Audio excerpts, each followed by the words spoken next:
ke depannya seperti apa cara-caranya, kiat-kiatnya untuk menjaga agar tetap megah, tetap bisa menjadi kebanggaan etalase untuk dunia? Memang ini harus dilakukan secara profesional ya, tidak bisa main-main karena investasi besar kita di pembangunan JIS ini. Jadi maka daripada itu kita di DPRD DKI Jakarta terus mengawasi segala bentuk proses mulai daripada pembangunannya sampai nanti maintenance-nya kan. JIS kebanggaan Anies butuh dana operasional 220 miliar rupiah. Babi ngepet juga nggak sampai dapat segitu. Prasetyo PDIP kasih peringatan serius ke Jakpro. Anies emang nyusahin. Ditulis oleh tim redaksi jurnal dikutip dari berbagai sumber.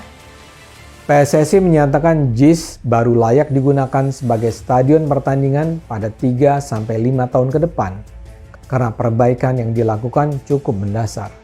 Nah, jadi antara Persija dengan Jakpro saat ini sedang memfinalisasi pembahasannya untuk bisa nanti dikelola secara B2B. Jadi stadionnya tetap dikelola oleh Jakpro.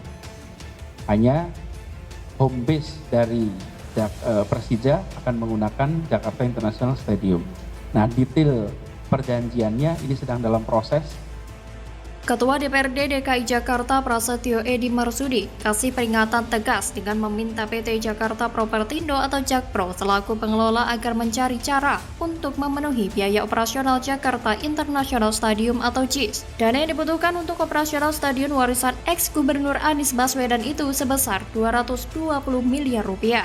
Prasetyo mengatakan JIS harus dimanfaatkan semaksimal mungkin untuk kepentingan sepak bola.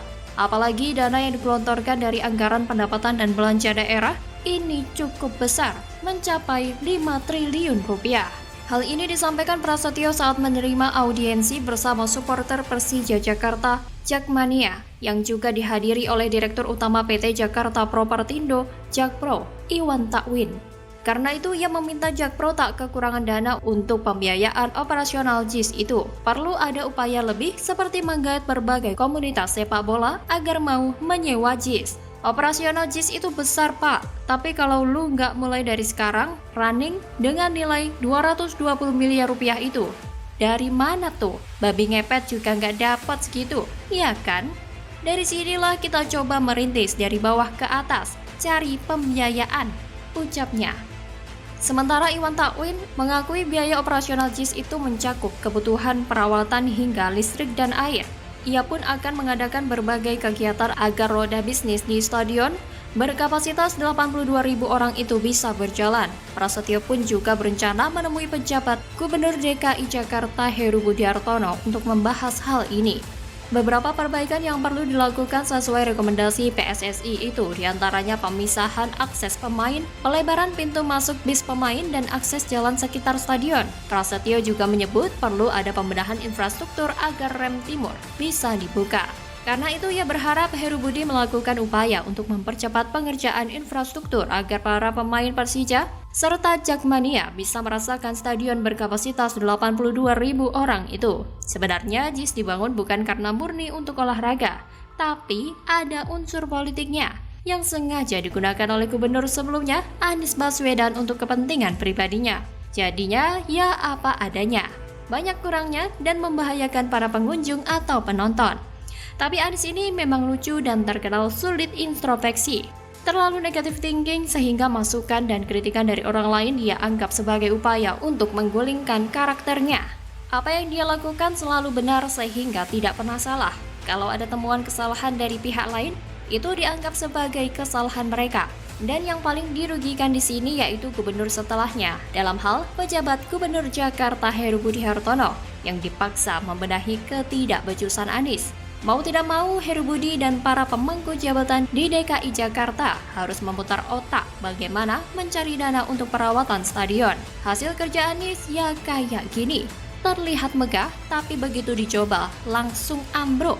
Kita lihat saja perkembangannya ya. Kalau nanti ada tokoh publik atau tokoh partai yang mengkritik Anies soal ini, kejadian ini bakal tereskalasi dan jadi tamparan besar buat Anies. Citra Anies jadi digerogoti oleh perbuatannya sendiri. Gimana Anies bisa membuktikan bahwa dirinya bisa kerja? jika hasil kerjanya itu malah mengungkap ketidakbecusan dirinya dan kemudian bisa menggerus elektabilitasnya. Bagaimana kalau menurut Anda?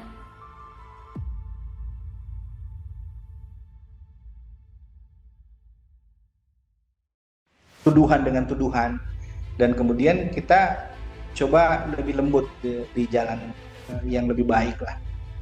Dan akhirnya alhamdulillah sekarang tensi penyerangan kepada Jokowi misalnya, kepada Ganjar atau kepada kelompok-kelompok PSI dan sebagainya itu sudah mulai menurun. Iya, meskipun kita juga menyadari bahwa penurunan itu boleh jadi akan berdampak kepada elektabilitas Pak Anies.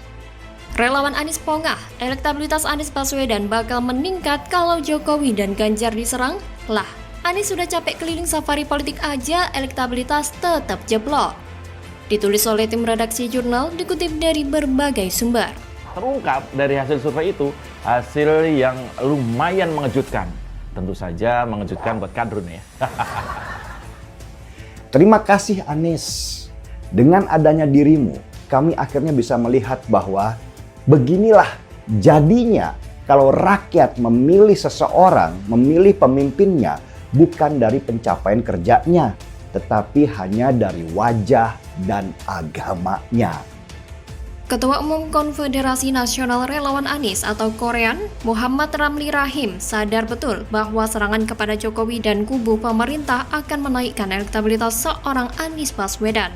Meski demikian, Ramli mengaku pihaknya mengambil jalan lain karena berharap Indonesia tidak lagi mengalami perpecahan karena pilihan politik. Meskipun kita menyadari itu berdampak pada penurunan elektabilitas Pak Anies jika menyerang Jokowi.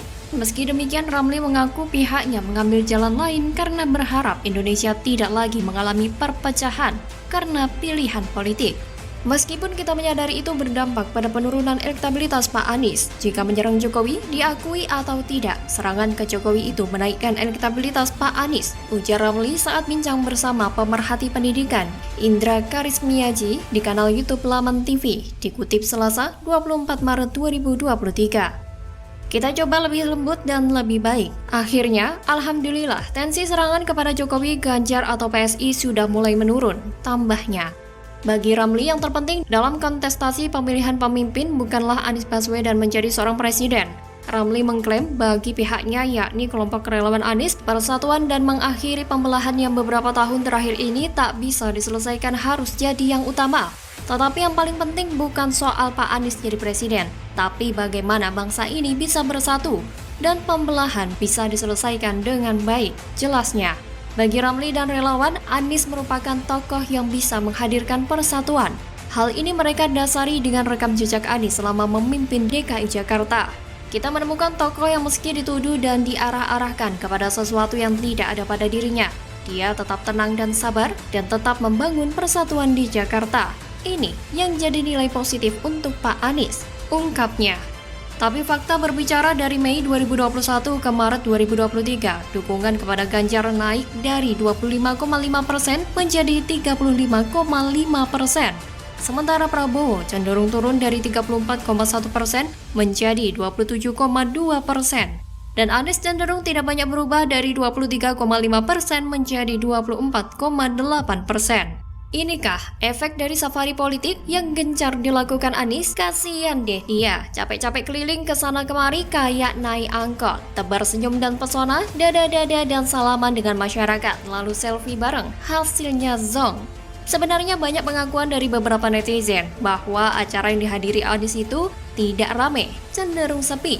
Ramenya cuma pada saat ada undian berhadiah besar, yang sebenarnya tidak akan pernah menang, atau rame pas sholat Jumat, sisanya cenderung sepi. Warga juga sebenarnya tidak begitu antusias dengan Anies. Beberapa kali Anies kayak mati kutu dan salah tingkah, karena tidak mendapatkan teriakan layaknya idol K-pop. Di sisi lain, dua kompetitor utama Anies, yaitu Ganjar dan Prabowo, belum kampanye, belum safari politik, belum terang-terangan tampil. Itu pun elektabilitas tetap moncer, apalagi Ganjar. Anies yang sudah jor-joran dan dijungkir balik tetap tidak bisa jadi nomor satu.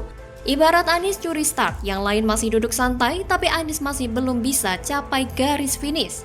Sebenarnya hasil survei ini jadi kayak pisau bermata dua. Di satu sisi ini adalah kabar bagus di mana rakyat sudah sadar dengan topeng asli Anies. Rakyat sudah sadar kehancuran bakal di depan mata jika dia menang Pilpres.